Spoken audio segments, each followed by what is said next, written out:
তুমি পাক, তোমার দরবার পাক, আল্লাহ তোমার কালাম পাক।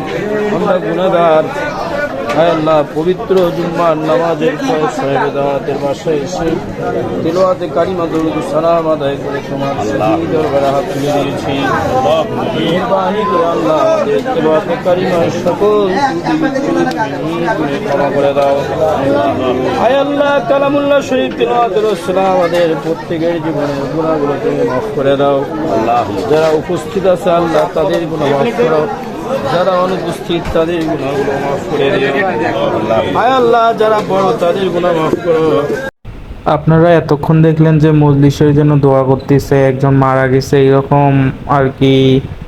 দোয়া করে এখন ভাত তরকারি দিচ্ছে, দেখলেন। সবাই জানাবেন ভিডিওটা কেমন হলো, আর সবাই সবার জন্য দোয়া করবেন বেশি বেশি। মানুষের মৃত্যুর কথা কখনো বলা যায় না, কখন মৃত্যু হবে কেউ সেটা বলতে পারে না, এক সেকেন্ডের বিশ্বাস নেই। তো সবাই বেশি বেশি সাপোর্ট করেন, পাশে থাকেন, তাহলে এগিয়ে যেতে পারবেন। ধন্যবাদ সবাইকে।